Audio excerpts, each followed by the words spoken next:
Well, good morning, everybody. Thank you for coming on out to, I think this is the fifth one we have of Lunch and Learns. And today we're talking about building code. So it's very useful, helps your projects a lot once you have some understanding of what to look for when you're talking to your design professionals. So, with nothing else for me to say, our presenter today is Richard Power. His information is right up here about who he is, and he can tell you more about himself. Here he is.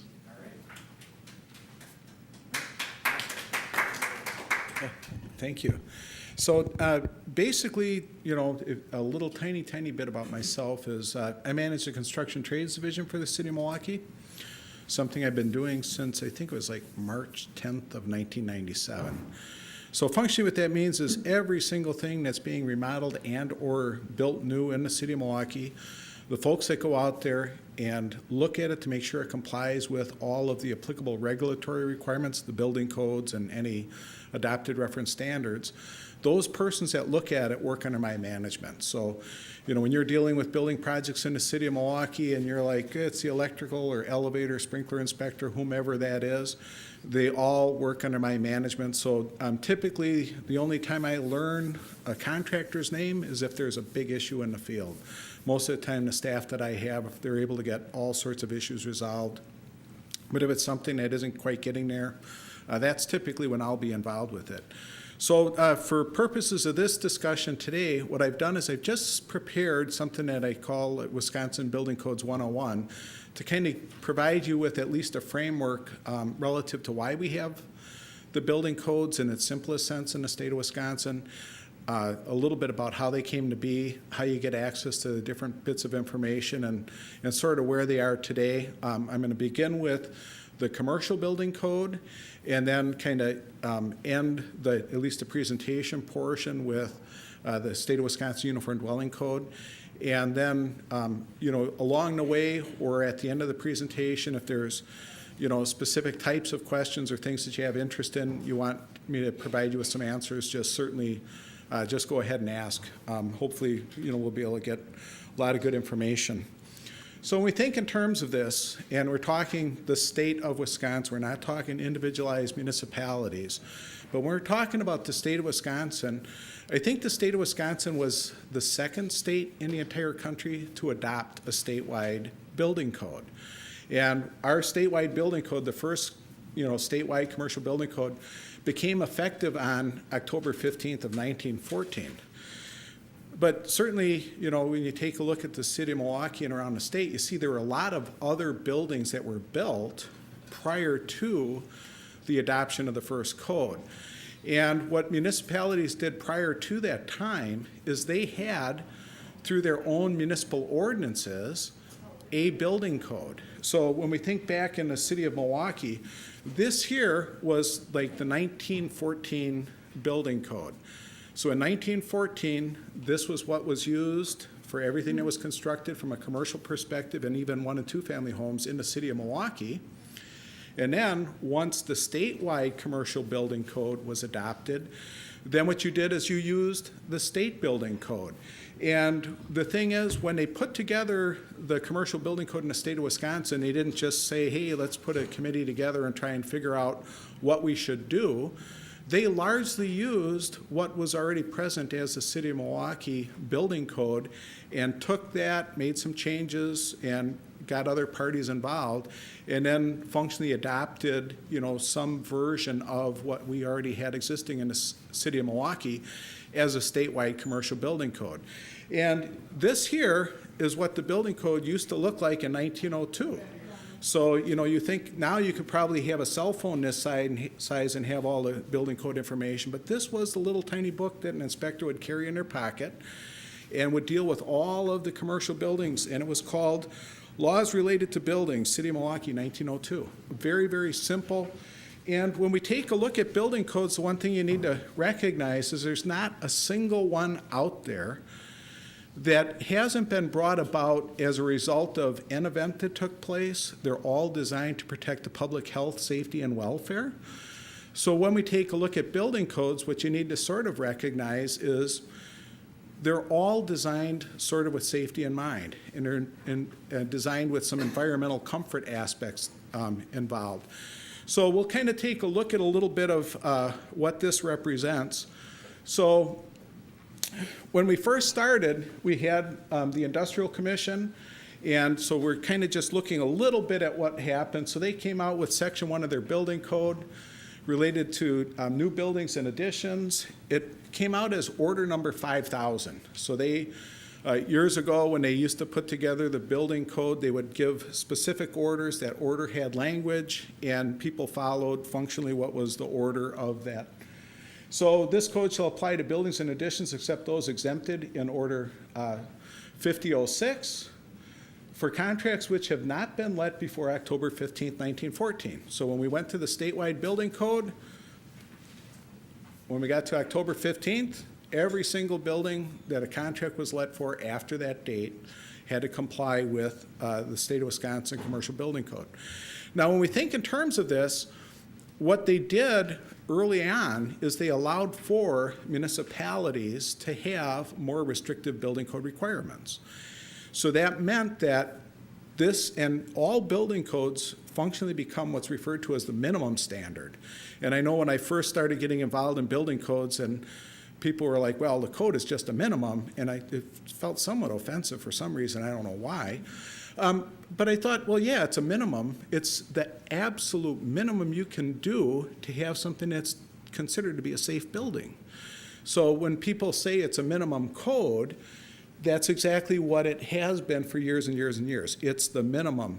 But now what they've done is they've come out and they said, now we want to call it a uniform code. And that was a relatively recent development where a municipality couldn't require anything more than what the building code requires. So now we have the commercial building code in the state of Wisconsin is considered to be more of a min-max code, where it's a minimum that you have to do, and it's a maximum that a municipality can require.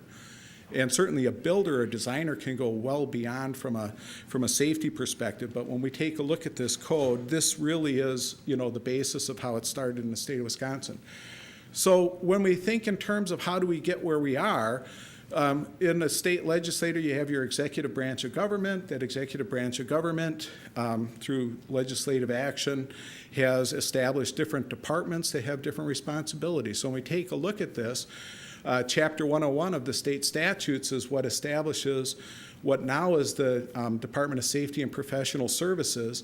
And in there, we've got regulation of industry, buildings, and safety. So this chapter itself actually then identifies the different things. And I put this in here as a hot link, and so I'm going to just click on it. We're supposed to have internet access. We're just going to take you there, and certainly if you have your email address, I'll have Alex go ahead and provide you with this presentation so that you don't need to sort of try and jot things down. You can just go there, click on the hot link. It should take you to these different places. But when we take a look at this, this is how the state of Wisconsin governs all of the different aspects related to buildings and all of the different, what we consider to be the trades within those buildings. But we end up taking a look at all of this here, and this is what establishes the basis, and we could certainly get down into the finer language related to those aspects. I'm going to kind of end this here. Let me just, I guess I'll just go up here and do that and get back to our presentation. So now when we take a look here,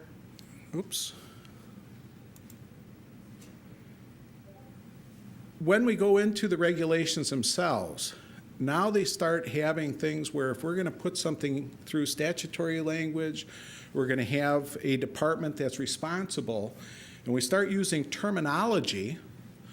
You could have a common use language of that term, which typically you would go to a dictionary and just see what it says. But when we're trying to use it specifically from, a regulatory perspective, we need to define those things that people will be looking at and what it means for purposes of the application of the code. So this portion of that industry has the subchapter 1, and in here it says definitions, and this is how they start the process of the application of a building code. In this chapter, the following words and phrases have designated meanings unless a different meaning is expressly provided. So now we have a place of employment. In general, when we're talking in terms of commercial buildings, we're talking about public buildings and places of employment. And so if I went and said, okay, why don't you guys tell me what you think a public building and place of employment is, we would probably have a variety of responses to what that represents. So in order to make sure that everybody really truly understands what the intent of the application of the code covers, we have to go through this. So a place of employment includes every place, whether indoors or out or underground, and any premise appurtenant thereto, whether temporary or permanently, any industry, trade, businesses carried on, or where the process or operation, directly or indirectly, related to any industry, trade, or business is carried on, and where any person, directly or indirectly, employed by another for direct or indirect gain or profit, but does not include any place where persons are employed in private domestic service, which does not involve the use of mechanical power or in farming. But now we use the word farming, and they have it still under that place of employment definition. Includes those activities specified in Statute 101.43, Parent 3, and also includes the transportation of farm products, supplies, or equipment directly to the farm by the operator of the farm or employees for use thereon, in such activities directly or indirectly for any purpose producing commodities for market or as accessory to such production. So we've got a good definition now of, what's intended. But as soon as you have a place of employment, then you need to start saying, well, there's some other things that we want to exempt from this. And when we take a look, we're going to find those exact same exempted things are in the commercial building code. We're going to see the exact same things also exempted when we're talking about the state of Wisconsin 1 and 2 family structure code, which really deals with single family and 2 family houses.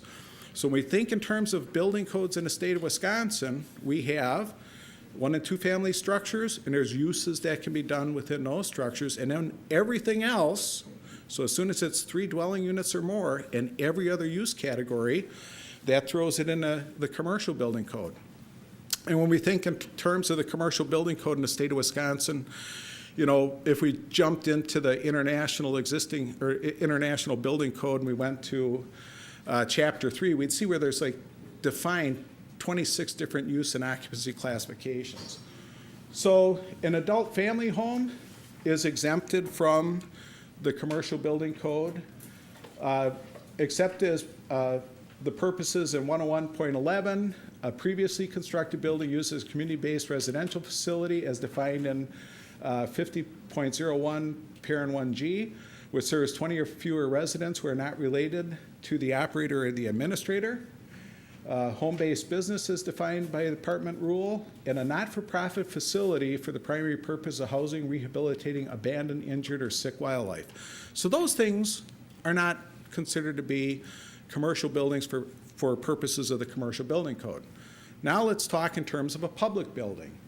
It means any structure including exterior parts of such building, such as a porch, exterior platform, steps providing means of ingress or egress, used in whole or part of a place of employment, assemblage, lodging, trade, traffic, occupancy, or use by the public by 3 or more tenants. So when you see that 3 or more tenants, that's where you get into this use of the commercial building code, because if it's 2 tenants, 1 and 2 family, 3 or more, that flips you into the commercial building code. So when used in relation to building code, public building does not include any of the following. And we take a look here and we see we've got those same exemptions here.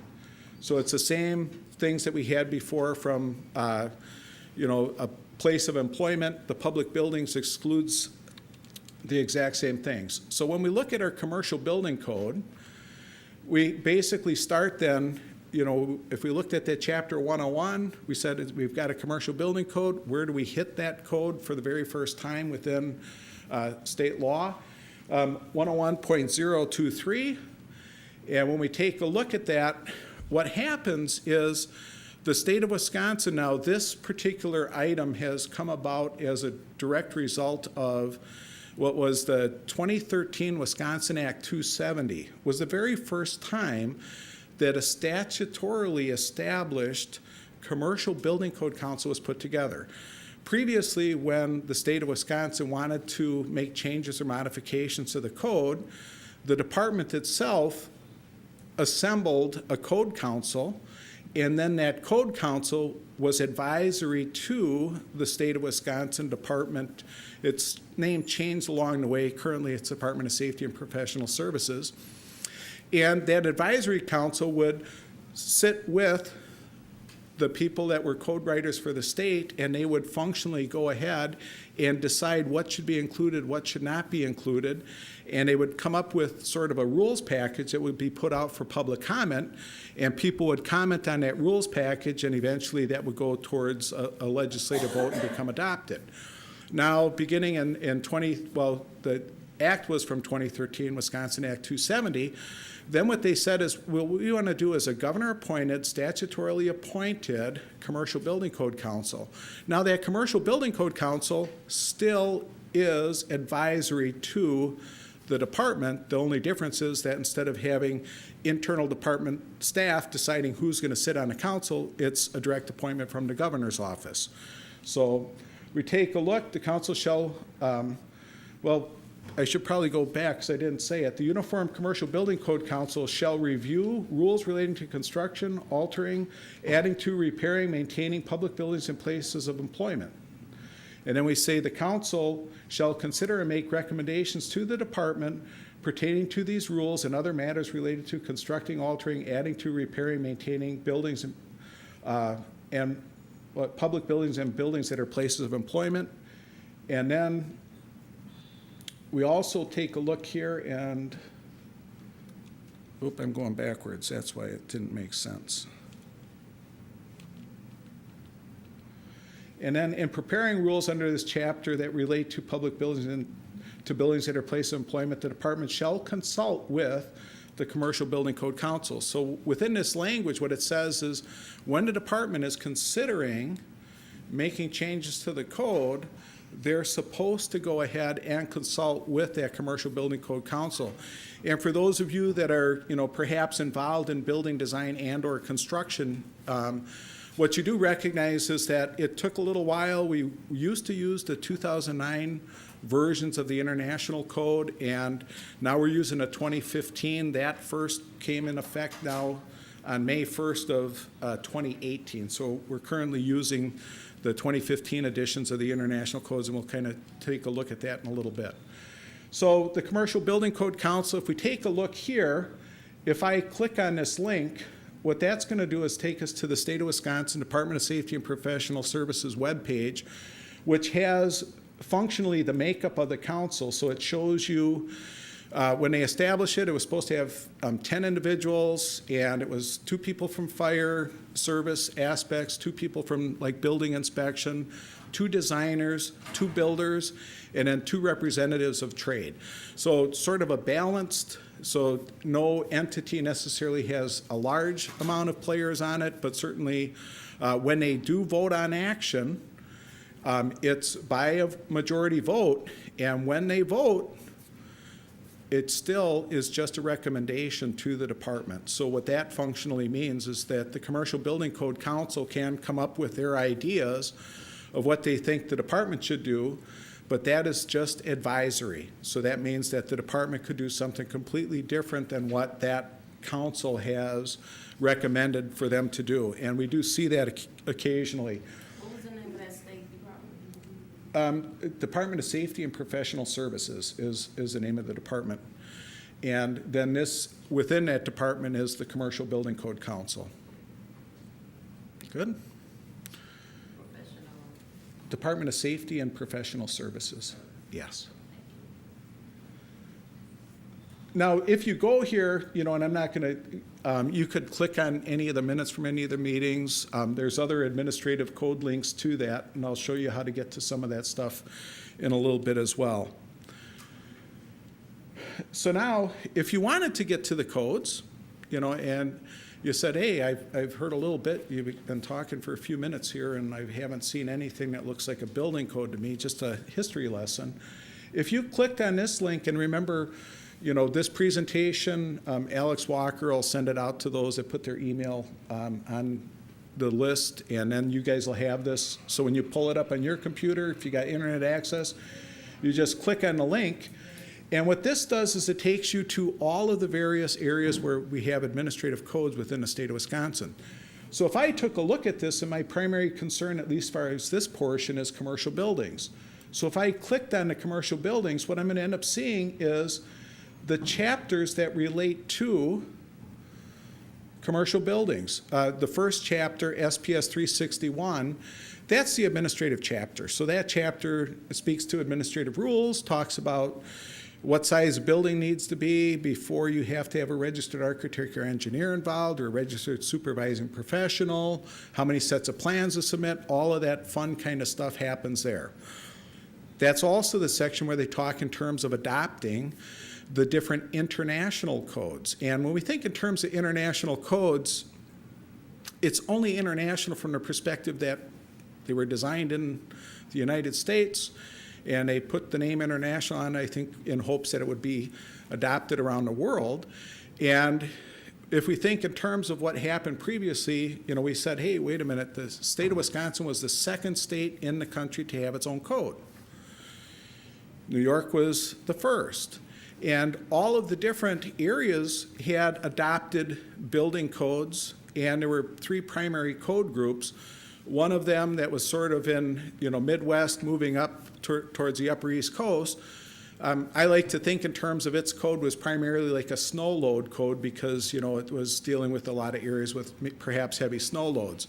Then we had a code that was more or less sort of in the south and southeast, and their code was primarily, and this is my impression of it, primarily something dealing with high winds and hurricanes and things of that nature. And then we have a coast from the West Coast code, which dealt with a lot of seismic issues related to earthquakes.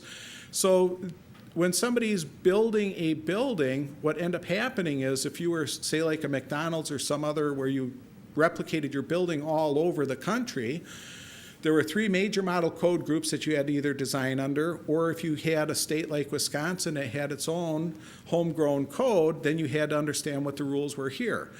Well, there's, through this interstate commerce aspect, why don't we just develop a single code that's used across the United States? And in that regard, if somebody wants to build a building, they already know what code to use. So they had to put all of what conceptually were the code requirements from all of those codes into one model.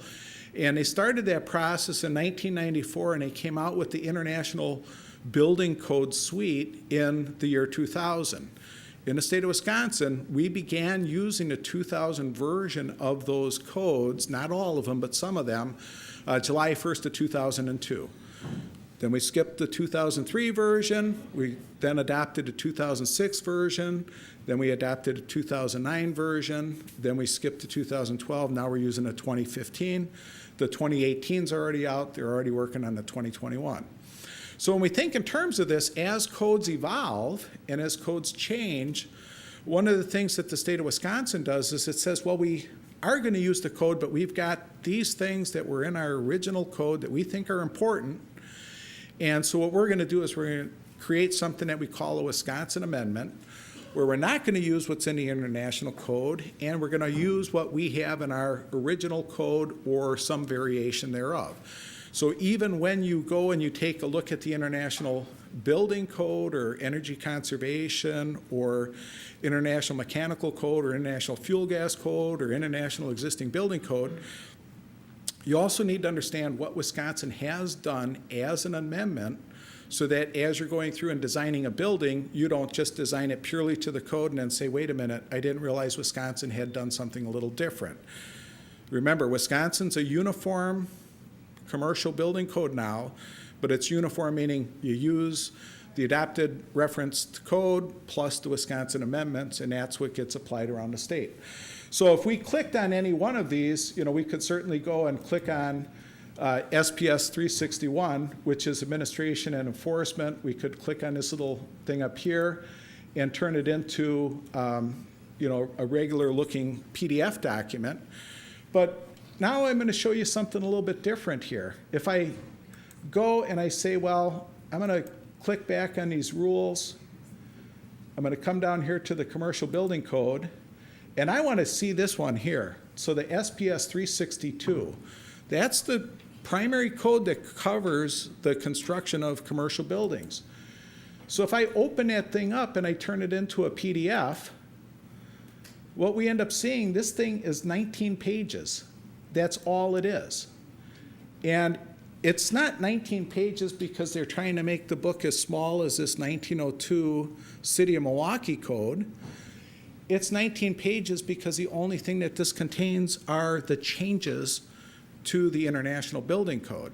So when you take a look at this here, it identifies the code that they use and the modifications. So you need the base code itself. And we'll look at that as well in a short bit here. So that's how we can get to the building code. And now when we took a look at it, SPS 361.05, that's where we talked in terms of the adoption of the international code. So here's these little things. So we've got the IBC. So under SPS 361.05, parent 1, so this is the International Building Code. So we're using a 2015 version, and it's subject to modifications specified in this subchapter, or in this chapter, in chapter SPS 362, is incorporated by reference into, and our building code in the state of Wisconsin is chapters SPS 361 through SPS 366. So when you're thinking in terms of the commercial building code, that is the commercial building code. And then, so that covers the structure. Now we talk in terms of energy conservation and insulation levels and windows and doors, all the fenestration for a building. We use the International Energy Conservation Code. Again, the 2015 edition, the one thing I really want to point out here is that when Wisconsin went ahead and made their amendments, for purposes of the building shell, all of the insulation requirements, they said, we're not quite ready to go to the 2015 edition, so they kept what was in the 2009 edition. So as you're designing your buildings, you need to say, well, I don't just use the straight up 2015, I'm going to also need a 2009 edition, and take a look at those Wisconsin amendments to know which parts to grab out of which of the adopted reference standards. And again, it has the modifications. In the state of Wisconsin, they refer to their modifications as Wisconsinisms. That's the general terminology that's used. So it's a Wisconsin amendment. Those changes are referred to as Wisconsinisms. Then we have the International Mechanical Code. That's SPS 364, again with modifications. Then we have the International Fuel Gas Code that we use with modifications. And this last one here, the International Existing Building Code. Now, we first started using this in 2006. And when we think in terms of existing buildings, that means if we have a building, and it doesn't matter how long ago it was built, it doesn't matter how recently it was built, once somebody has gone in and occupied it for a legal purpose, and the way that we define a legal purpose, at least in Milwaukee, is you received an occupancy certificate that says you're okay, or a certificate of occupancy, to occupy that space. Once that business moves out of that building, for purposes of the code, it's an existing building, which means that you would be able to, if you wanted to, use the International Existing Building Code. And there's reasons why people will want to do that. And primarily the reason for that is because it is, in many regards, less restrictive than using the full-on International Building Code. So there are some, we'll call it forgivenesses in a sense, because if you built a building originally and you knew exactly what you're going to use it for, you'd build the entire structure to comply with what was necessary. But if you go into an existing building and you want to put a use, and if that use that you want to put in it would require that the entire building be sprinklered by virtue of the International Building Code, the International Existing Building Code might say you only need to sprinkler the space where the change in occupancy occurs. So that way you don't have to take an entire building and try to figure out how to sprinkler it. You may only need to sprinkler a relatively small portion of it. The building code gives you the option. You could either apply present day all on International Building Code or use the International Existing Building Code. Remember, that means the building has already had an occupancy for a legal use. Now, the thing is that if you have a structure that's a one or two family home and you want to try to turn it into a commercial building, that even though it may have had occupancy as a one or two family home, it was never a commercial building, so the full-on commercial building code comes into play. Likewise, if you had a commercial building, and some people buy like small warehouse spaces or stores and want to turn it into a house, now you're supposed to go full-on with the current edition of the Uniform Dwelling Code because the building didn't previously exist as, you know, if we're going from a one and two family into a commercial, it wasn't a commercial before. Likewise, a commercial building coming to a one or two family wasn't a one or two family before. So they really have some large captures of code at those particular changes. So we take a look, and that kind of covers, now if you wanted to say, boy, this is really interesting, I've got this link here. This is the International Code Council. They've got iccsafe.org. I'm going to click on that, and here's the beautiful thing about this, is that you have access to the code in order to be able to look at it, read it. They don't let you necessarily print it, so you can go in and take a look at all of the stuff without having to purchase the code. And so the way that you would do that is there's this little thing up here that says public access. So if I click on public access, then you see this green part where it says public access. You know, this is probably their sales pitch. Here's the limit amount you get for free. And then, of course, if you pay, you can get a whole bunch more. Well, we're not paying today. So I'm going to click on the public access. And now this kind of shows you, you know, sort of what codes are used in various areas of the country. I'm going to click on this thing here that's the I codes. Now, that just stands for the international codes. Well, they also have adopted reference standards, which could be the ANSI A117.1 standard, which has to do with compliance with the ADA. When you're building buildings, we could look at that standard as well. And then they've got a code that's being used in Mexico. Well, we'll click on the I codes here. And the next thing this is going to do, it's going to say, well, what year are you interested in? Well, if I'm dealing with current day construction, I'm jumping over here and hitting a 2015 because that's what I need to do. So when I hit this 2015 code,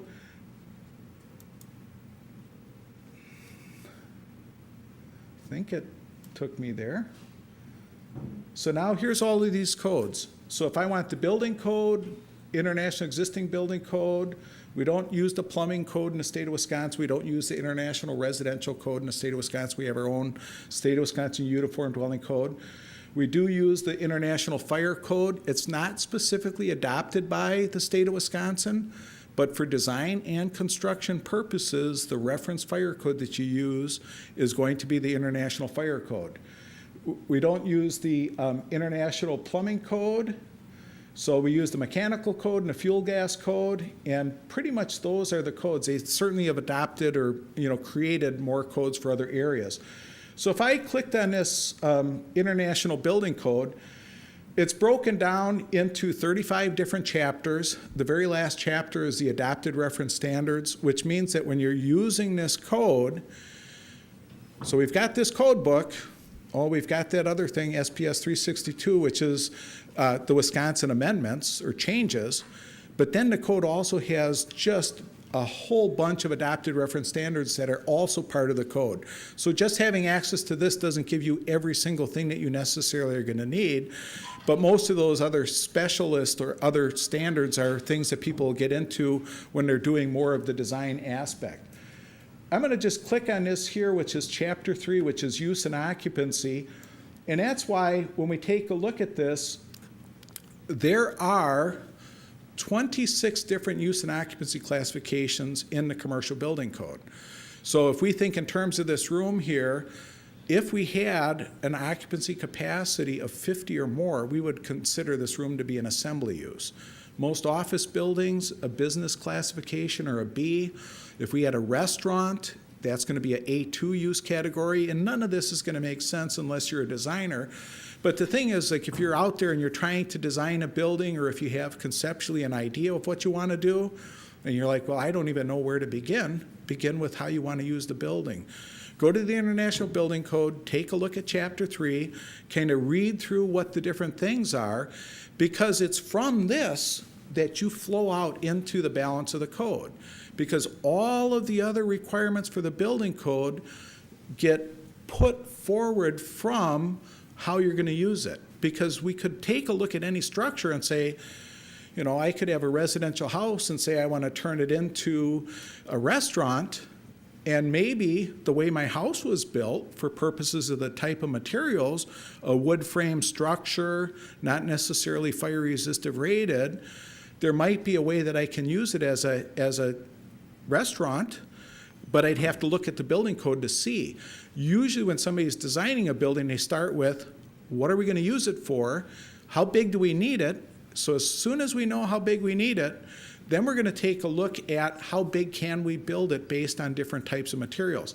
If I jump back this way a little bit now, I'm going to go well, actually what I'll do is I'm just going to go forward. I'm just going to go forward to Chapter 5 here real quick. And this, you know, is one of these really involved chapters.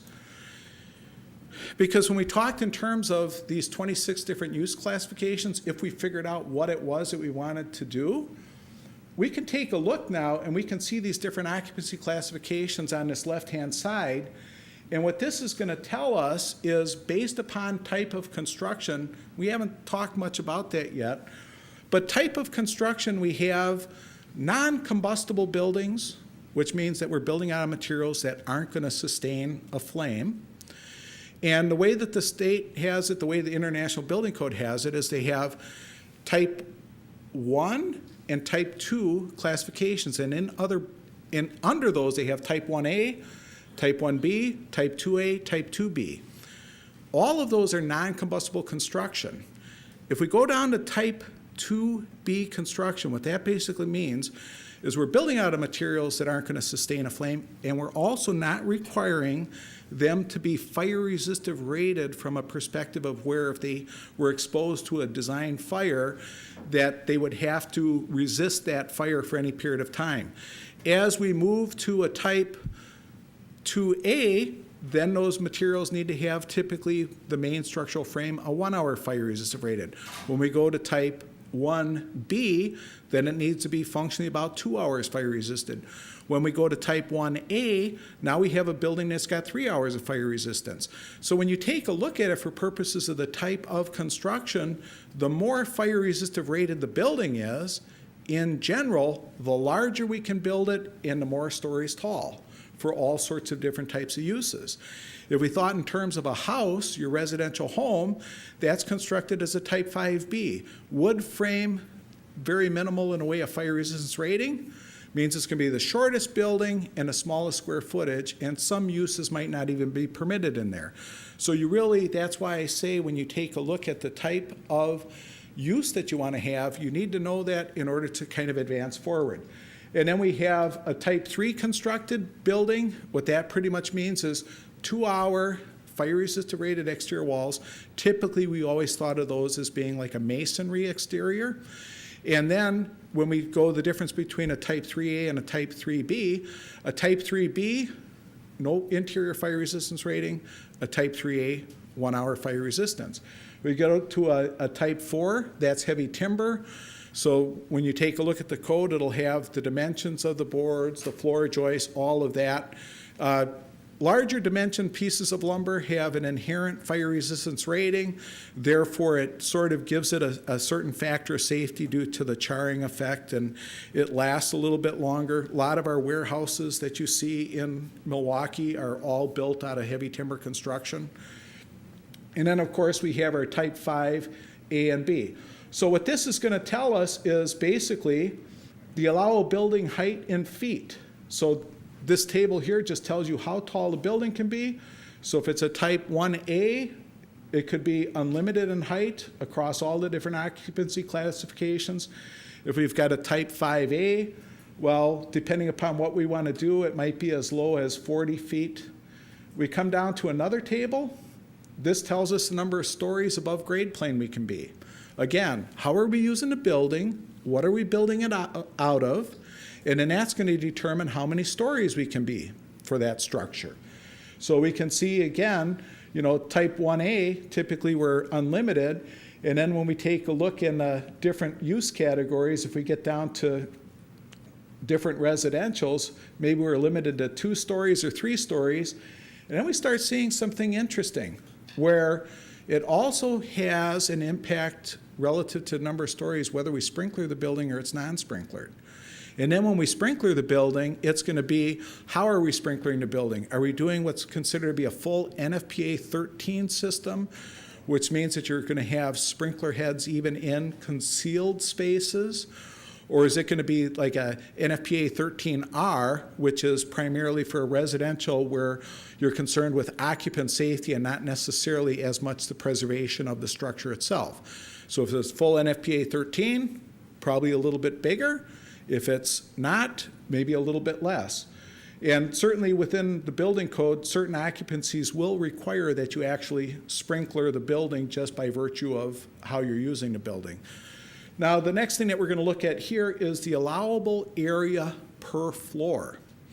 And so when we take a look at it, if we're talking in terms of that 1A construction, 3-hour fire resistive rated, well, unlimited area. And if we took a look at, say we wanted to build ourselves a restaurant, that's going to be an A2 use category. If it's, well, we've got this NS here, which means non-sprinklered, but in the building code, what we would find if we went to Chapter 9, if you build a restaurant, as soon as you have 100 occupants or more, the building code requires you to sprinkler. So maybe you would build this thing non-sprinklered, it'd say unlimited in area, but it wouldn't be able to be built unlimited in area because the building code required it to be sprinklered as soon as you had 100 occupants or more. So if we took a look at, so an A2 category, if I wanted to have it in a residential type construction, so basically a wood framed structure with no fire resistance rating, what it's going to tell me is that the maximum size I could build that building is 6,000 square feet. Of course, we'd have to go back and look in the sprinklering thing, and it would tell us if the fire area is more than 5,000 square feet, we're going to need a sprinkler. If we have 100 or more people, we need a sprinkler. So you always have to get into it. But this is the framework for how you go about starting to design your building. Now, when we think in terms of, we talked a little bit, this is that Chapter 6. And Chapter 6 is the types of construction. So this is where it starts to identify for you what do you need to make the building out of in order to have it classified as a type 1A or 1B or 2A, 2B, type 3. And when we say the type of materials, it's going to blanketly tell you, type 1A and or types 1 and 2 are non-combustible. But then this talks in terms of, what our primary structural frame has to be from a fire resistance rating perspective. So this is where I said a type 2B is going to be 0. Then as you go to 2A, it's 1 hour. Then you go over to type 1A, or 1B rather, you got 2 hours. And then you get to 3, or type 1A, and you got your 3 hours.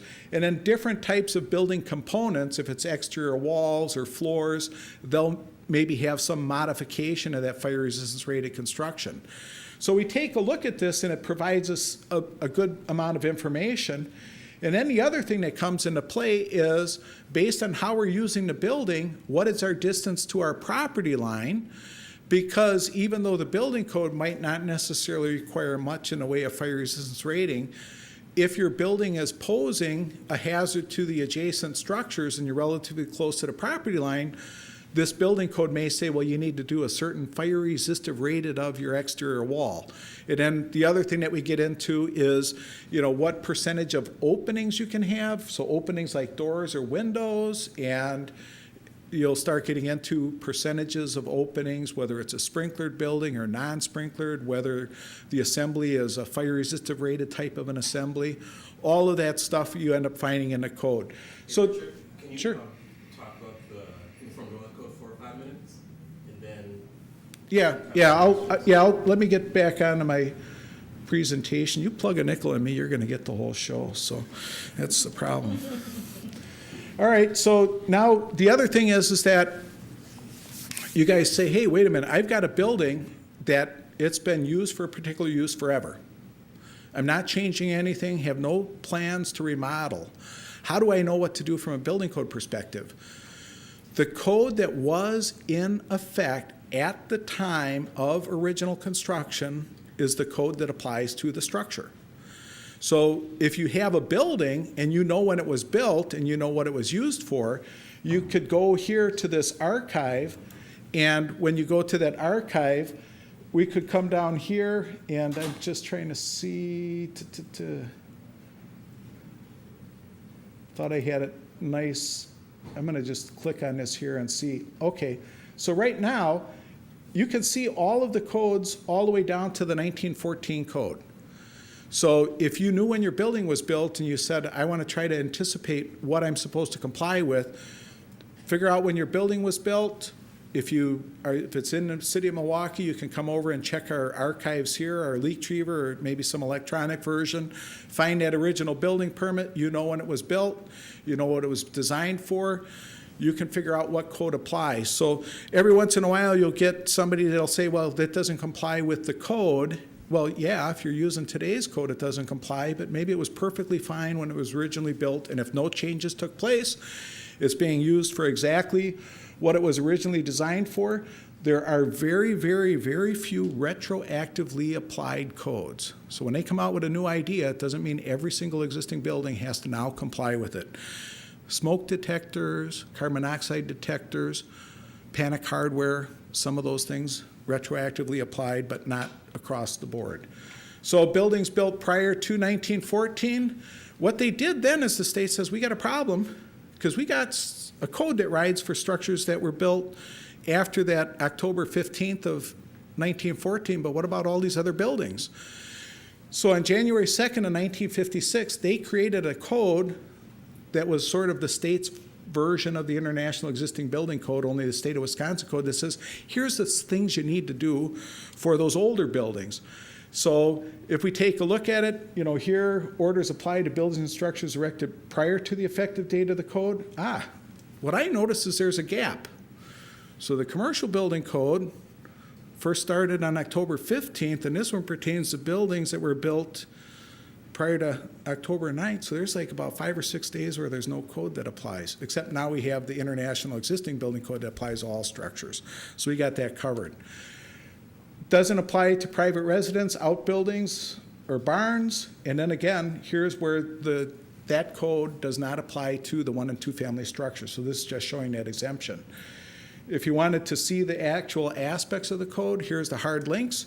We'll take you to general provisions, and you can just click on those, and it'll give you what would apply to buildings built prior to 1914. So if you have a structure that was built prior to 1914, you don't know what year it was built, you do know that at least from January 2nd of 1956, this is how it would have been regulated in the state of Wisconsin. So our statewide uniform dwelling code, from an energy conservation perspective, first came into effect December 1st of 1978. For 1 and 2 family houses, the first uniform statewide construction code was June 1st of 1980. So that means every single house that was functionally built before June 1st of 1980 is considered to be an existing building for purposes of the state, which means that a lot of municipalities choose to adopt the state uniform dwelling code for application to buildings constructed prior to June 1st, 1980. So if you're putting an addition on your house, you just use a present-day uniform dwelling code instead of trying to research what maybe was the code of ordinances. In the city of Milwaukee, you could choose to use Chapter 33 of the 1977 Milwaukee Code of Ordinances and use that code if you found a hardship. So here's the 1 and 2 family dwelling code. Again, the purpose is to establish statewide construction standards for inspection of 1 and 2 family dwellings, to promote interstate uniformity in construction standards by authorizing the department to enter into reciprocal agreements with other states that have equivalent standards. Again, they have a code council, just like the commercial building code. This actually was, before that Wisconsin Act in 2013. Governor appointed, statutorily established council. Shall review standards and rules for modular homes and dwellings and recommend a statewide modular home code for adoption by the department, which shall include provisions for the conservation of energy and the construction and maintenance of dwellings, which certainly we had that since January 1st of 1970, or December 1st, 1978. And then we have such rules shall take effect, or take into account the cost to buyers of specific code provisions in relation to the benefits derived therefrom.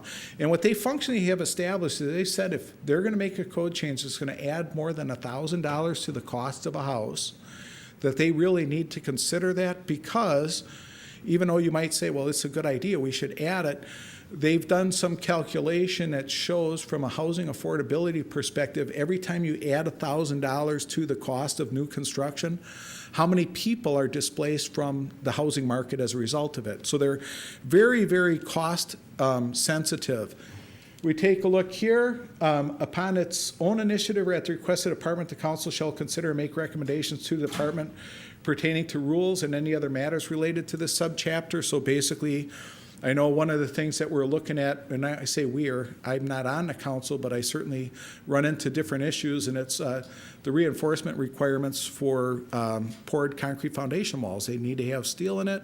Our code doesn't expressly state that, so certainly they're looking at that currently.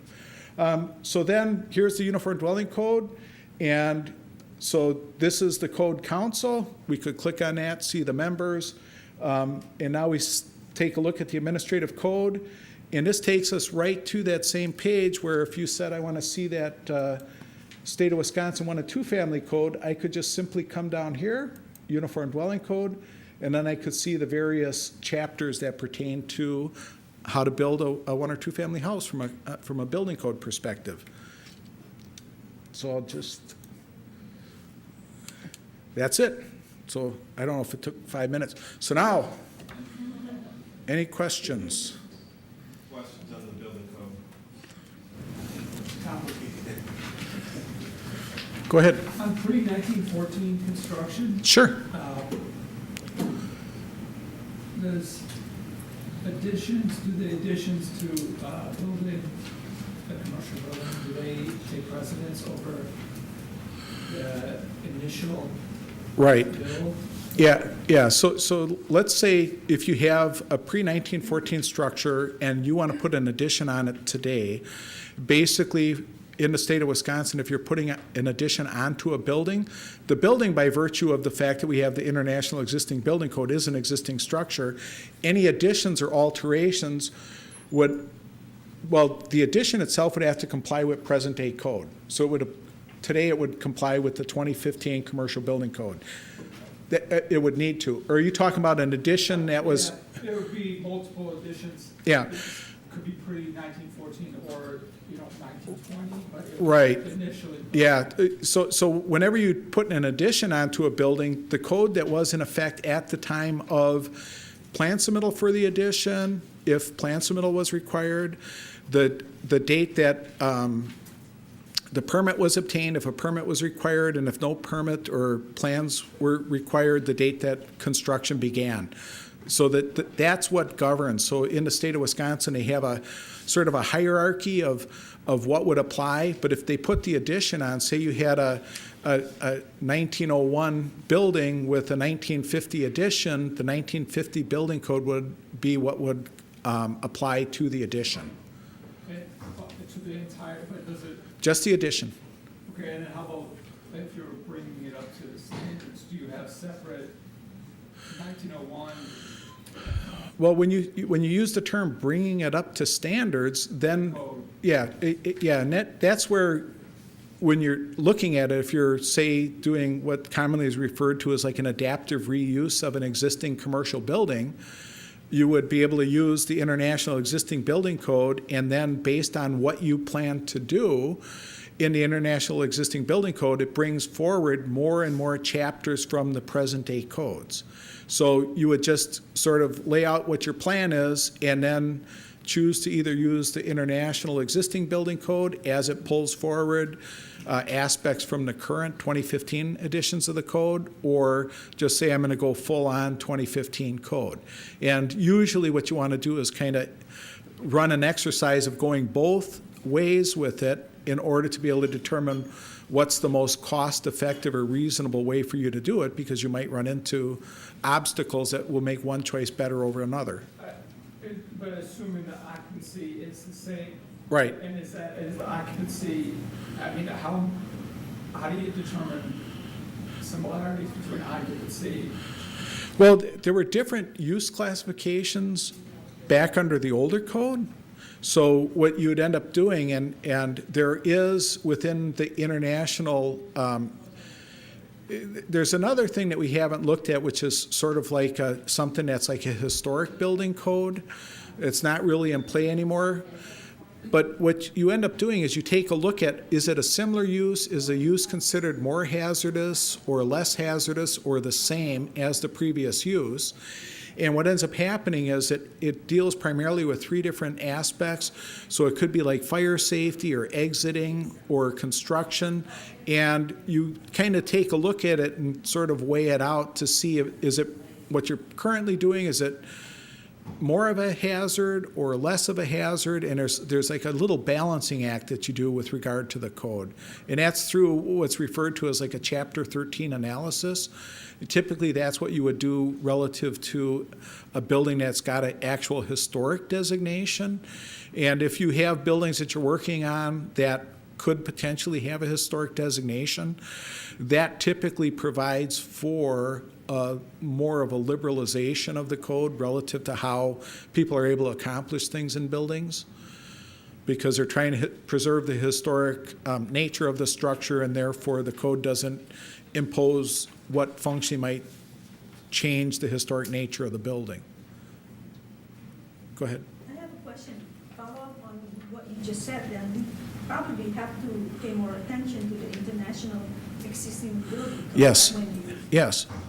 Yeah, because you're going to find within there's an occupancy chapter that deals specifically with an occupancy change of use. And then when you look at that, that will explain to you what you need to do. And we didn't delve into the international existing building code too much, but there's different levels of alterations.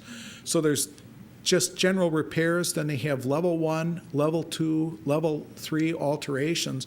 And at each different level, it starts to pull more and more aspects forward from the international existing building code, or from the international existing building code pulls more stuff forward from the international codes. So it's really a matter of knowing what you're planning to do, what type of alterations, if it's going to be an actual change of use, and then from that being able to derive what makes the most sense, because obviously if you're a designer or a building owner yourself, the budget is, something that you have to work within that framework. And the building code sort of ignores the fact that people have a budget. However, they recognize that some projects may not ever be undertaken unless there is a way for somebody to go into a building and put some new use in there. So therefore, even though it is sort of irrespective of whether somebody has a budget, it does still kind of work out to play that game a little bit. Go ahead. I was wondering if you could briefly comment on the relationship between building code and zoning codes. I work in a planning department and Yeah. we often deal with zoning, and I wonder, are there times when you have noticed some conflicts generally, not anything specific, or and what aspects are really important that become consistent? Yeah, and when we take a look at the zoning code as a difference between the building code, and a lot of times when people run into obstacles relative to their understanding, so from a very, very basic perspective, zoning is the actual land itself. It's where it's geographically located, and with respect to the zoning, that's where it's going to have use type requirements. What can it be used for? What is the setback requirements? How tall can the building be? Maybe some aspects related to what the structure needs to look like from an architectural perspective. So that just describes for you how you get to do what you might want to do on that piece of property. So if you thought in terms of, zoning, that's sort of the license to use the property. If you thought like a driver's license, okay, now you get to you have the chance, you got the license, now the building is sort of what type of vehicle you're gonna have. Now you have to look at that and say, well, what do I all intend to use it for?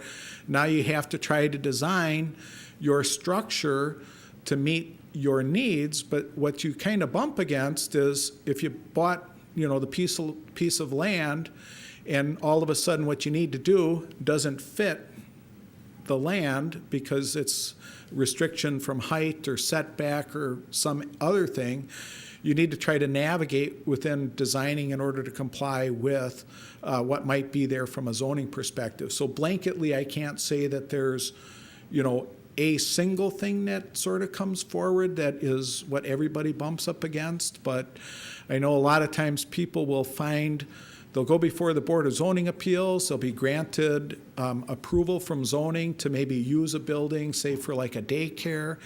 And so now they say, hey, I can use the building as a daycare, and now they try and get occupancy. They make application for an occupancy certificate, and that brings forward the electrical inspector, the plumbing inspector, and the building inspector, and they're like, well, you need an emergency backup generator, you need a fire sprinkler system, you need...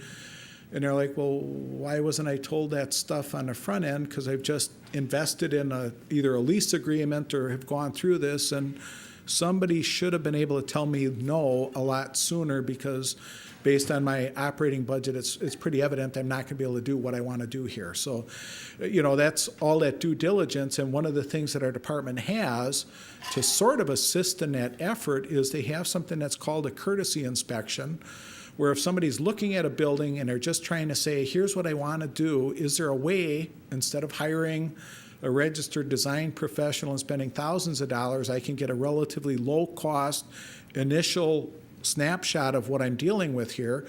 And there is a way that you can do that for, I don't remember what the fee is, but it'll bring out a building construction inspector, a plumbing inspector, an electrical inspector. They'll try to gain an understanding of what you want to use the building for, and they'll kind of put those glasses on when they look at it and say, based on this use, here's the main things you're going to need. So you now have that information. So if you have to start shopping for a new heating, ventilating, and air conditioning system or a sprinkler system, and you start saying, well, now that kind of blows this deal, I need to look at a different building that might be more appropriate. Spending a relatively small amount of money to learn that on the front end is a lot better than moving forward with something that you thought you could do and now realizing that your business plan is going to be stalled out for, a longer time period. It's $250 for a courtesy inspection. That's what the cost is? Good. I thought that was what time it was. I knew it wasn't $250. We go through this all now. Come here to apply for that. Yeah. To front desk work. Yep. It's a lot cheaper than a civil engineer. Oh, yes. Absolutely. Absolutely. And its design is to give you just a real good understanding of the major items. It's not every single tiny little thing that it'll need, just so that you got, sort of a bigger idea of what you might be facing relative to costs.